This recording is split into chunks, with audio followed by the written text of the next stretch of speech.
Fort DeSoto, a unique place of natural beauty, a timeless treasure that stands like its dramatic fort against the onslaught of an ever-burgeoning population. Here, visitors can find calm respite from hectic rhythms, a serene sanctuary for all. Humans and wildlife have been bound to this land for centuries. It's hard for me to think of many places more productive or more readily at hand for waders, kayakers, and boaters than Old Fort DeSoto. Every time I go, I learn something new. In this episode, I understand a little more of the ties that bind all of us to this place and why some ties are best to unravel.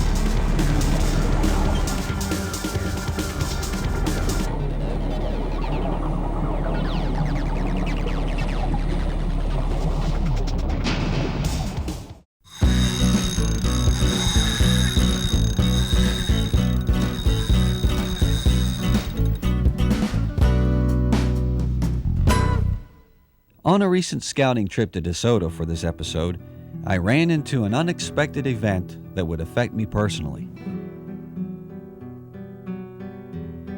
Folks, this is a shame. And he's really upset, and he wants to bite me. That's all he can do. This is a sabiki rig. Look at that, folks. That's awful. That just makes me really sad. This poor thing has been lugging this around. It's got a weight attached to it. I knew this bird had bigger damage issues than I could treat, so luckily I knew Lee Fox's Save Our Seabird Sanctuary was nearby. Lee wasn't home at the moment, but her husband kindly took the bird in. He informed me that it was a loon, one of our northern tourists to the area. I quickly felt a kinship to this little fella and named him Dudley. It was my hope that Lee could help return this unfortunate victim of our angling pastime back to healthy status. Speaking of fishing, folks, I recently had some drag screaming fun with Average Angler Club member Brian Epperson as we tied ourselves to the north end of Fort DeSoto for 2 productive tidal changes.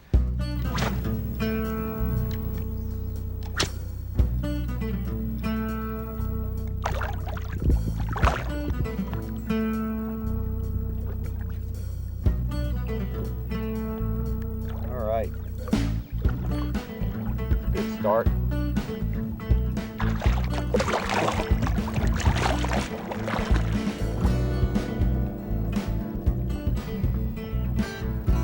All right, buddy. There we go. You're all right. You're all right. Good start. That's right, Glenn. Tide's coming in. That's a good thing, too. It's another thing that ties you to the fish and the fish to the tide.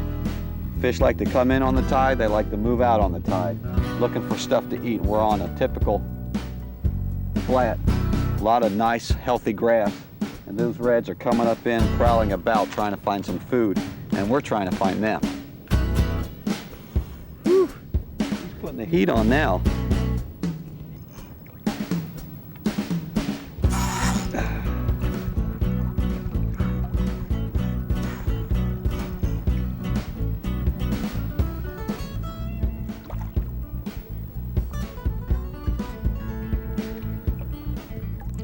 Woo! Hello.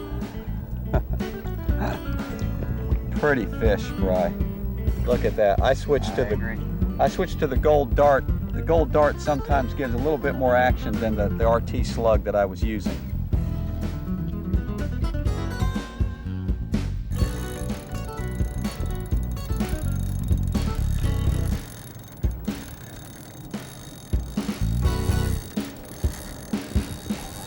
Going. He is going.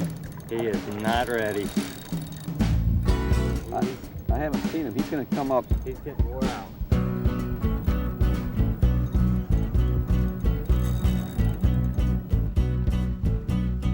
folks. It's coming right at me.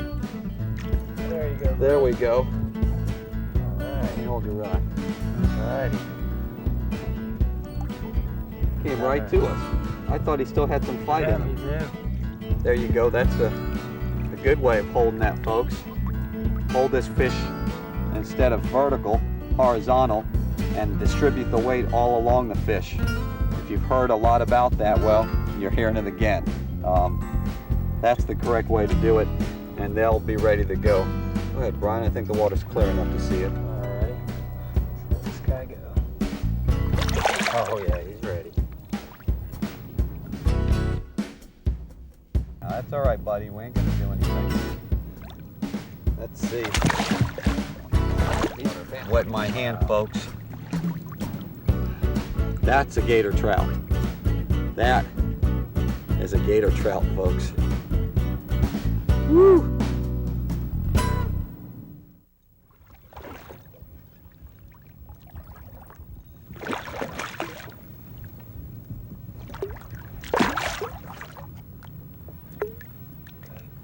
Put him out in that clear water. Let's see him go away right here. Alrighty. There he goes. Folks, Brian just let go of that fish and he's just sitting right in here. He doesn't know that we're still here. But he's calmly just sitting right under the grass right there, waiting for us to go away. The bad men. Go away, bad men. Go away. See if you can catch him, Glenn. He's just still sitting right there. We won't disturb him though. Brian, let me see what you're using today. Let me get this grass off of here. Is that grass part of your lure? Yeah, it's my secret trailer. Yeah. Just a standard Johnson silver minnow. I mean, redfish love them. You got a weedless. Yeah. There he goes again.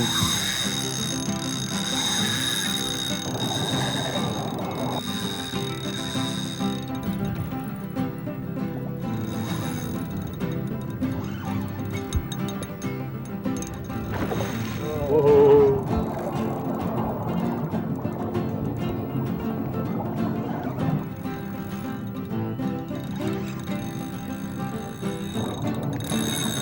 Oh, he's still running.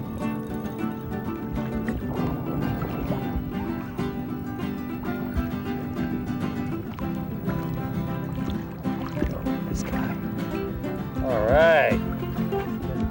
29-inch redfish there.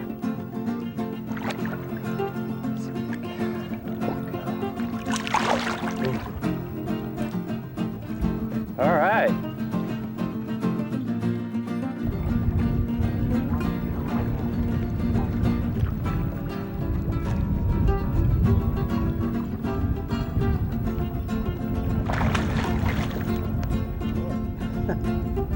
Here it comes.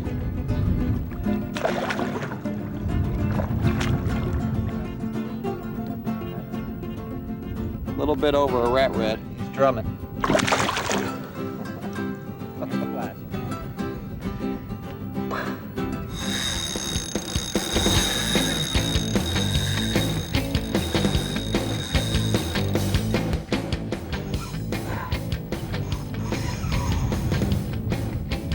Woo, boy.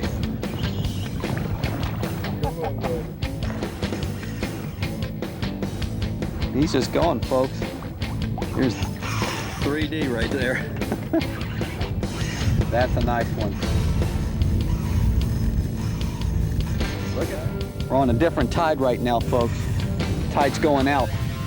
We caught our other fish on the incoming tide, and now we're working them as they're coming out before they head into deeper water or scatter wherever they're going.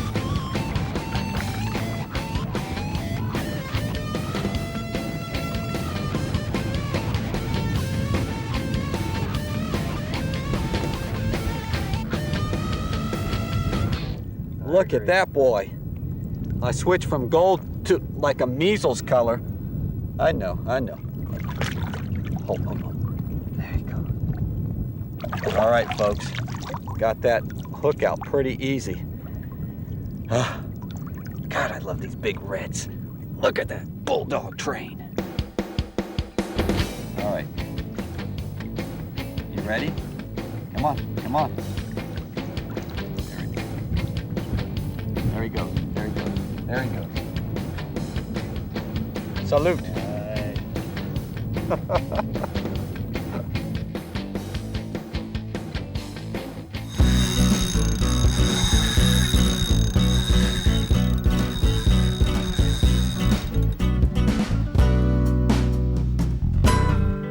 DeSoto has some great beaches with 2 fishing piers jutting out into the baby blue. I decided to test my mettle on the beaches, hoping to catch anything. Fanatic was already there and showed me his favorite tie that binds. It's a spider hitch to a Boca Grander, and I use it. This is like 10-pound test to 30-pound leader. Kind of just double that line, wrap it around 5 times, pull that back through there, pull that back out, wet it a little bit, and then you take that double line you have, make a... What are the applications for this? This is what I use for pretty much all kinds of fishing. I mean, it works really good for 2 different kinds of mono. How many times you going around? I went 4 around that way, then back through that loop I made. Yeah. And then pull like that, and that knot turns over. Again, wet it. So right here's my leader. Here I've got some double lines, kind of like a shock absorber, and that goes right back to the reel. It was now time to hit the surf, which was really rough. Fanatic used shrimp with a heavy weight. I stayed with the dock's jig. Bad side. And after about an hour, it looked like the live bait was the popular choice for today. I had a bigger one before. With the wind howling even stronger, we headed back to our cars and found an unpleasant surprise. Look at all that fishing line somebody left. Oh man, we better get that out. Yeah, that's dangerous to a roosting bird. Let's get that.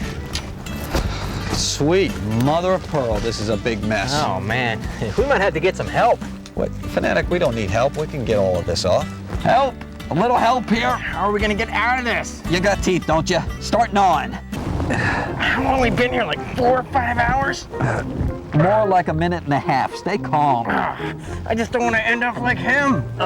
Oh, that's tragic. Too bad you don't have your scissors instead of those pliers. Yeah, my pliers. My pliers? Wait a second, sweet mother of pearl. My pliers, it has a cutter on it. If I can reach it. Got it. Come on, get snipping. All right, don't get snappy.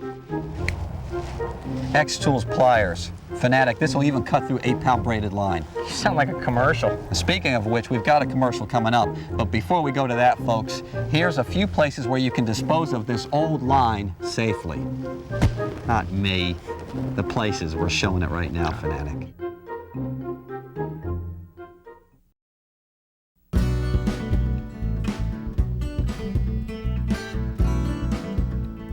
Our little entangled scenario reminded me of how dangerous discarded line can be.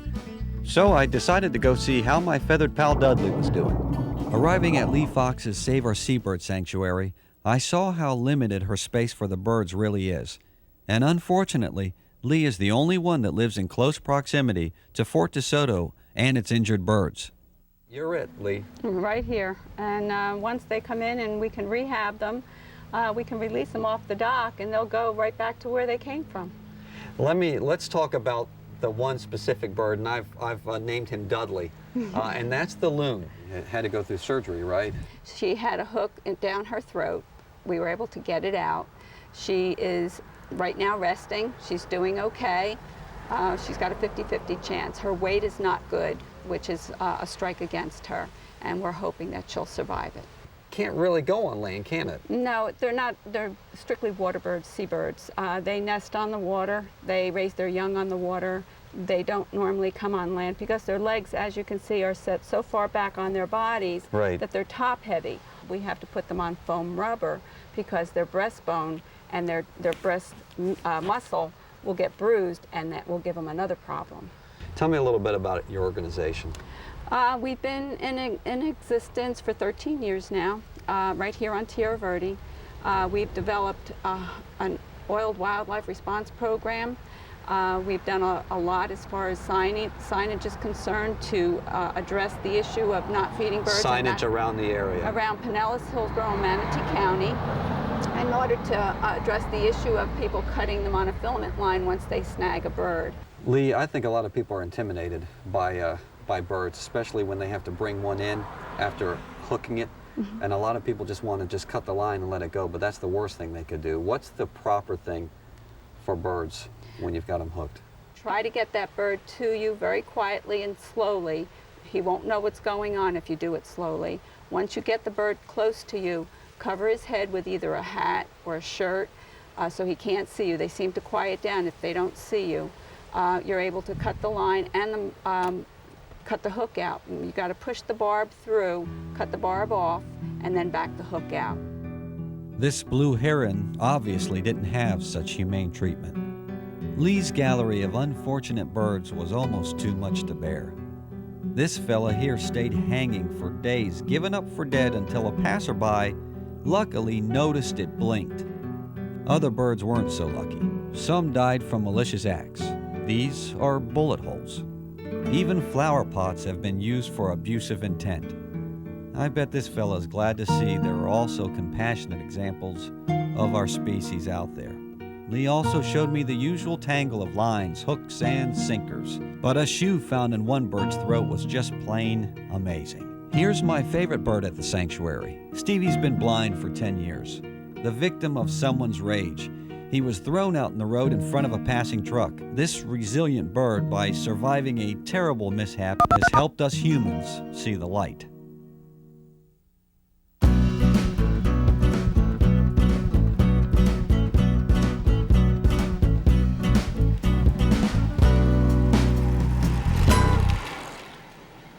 Here's another tie that binds, folks. It's my tie to good friend and cameraman CW. Here's some unused footage, folks, of fishing in the bayou a while back. Unused because, well, cameraman Wes caught a bigger fish than me.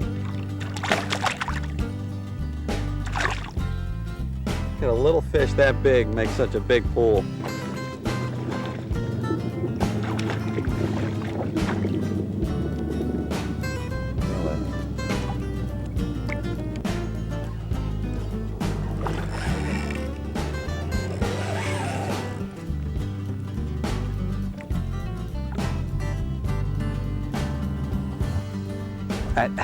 All right, CW, enough showing off about that fish. The professor just called me and he's got some good recuperation ideas for Dudley. And the fish wasn't that big. There, a little bit better. There, more. Okay, good. I gotta go meet him. Ahoy there, Professor. Oh, there you are, my boy. Beautiful view, isn't it? Yes, it is. Did you know this area we call Fort DeSoto has been inhabited by humans for thousands of years? It goes back to the Tuckabuga Indians. And in 1539, the now famous explorer Hernando de Soto began his conquest here. Many years later, a young brevet colonel named Robert E. Lee with the United States Army Engineers surveyed the coastline. And during the Spanish-American War, the Rough Riders and Teddy Roosevelt passed this way on their way to Cuba.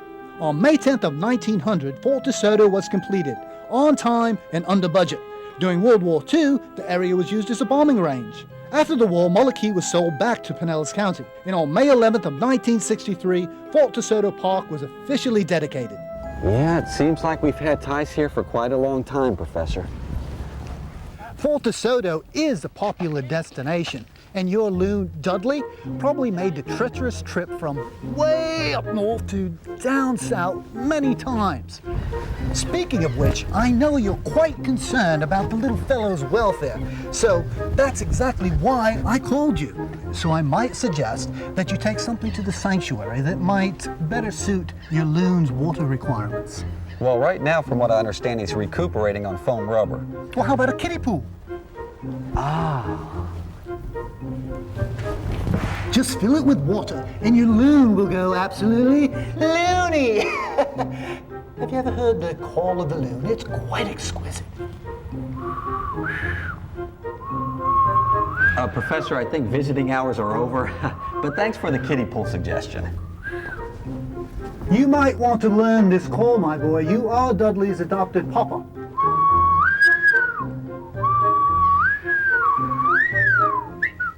Professor was right. I was, sort of, Dudley's adopted papa now.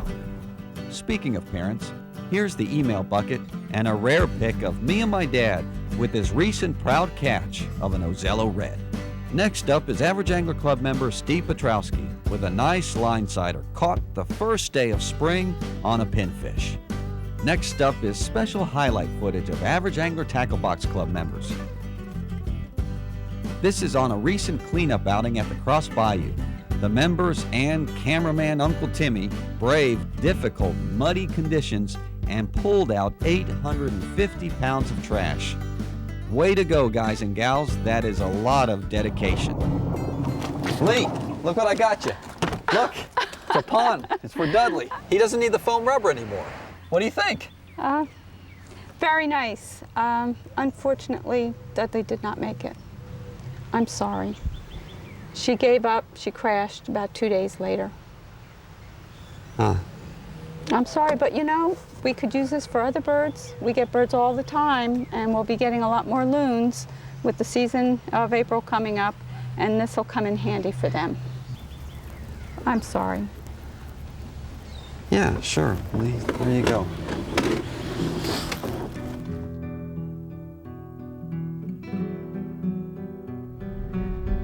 In the days afterwards, I couldn't help wondering whether I could have done more for Dudley.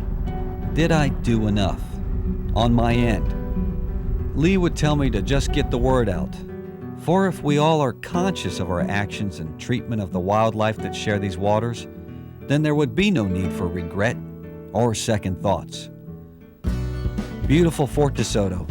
Every time I come, I learn something new, and a bit more about the ties that bind us to this magical place, as well as the ties best left unraveled.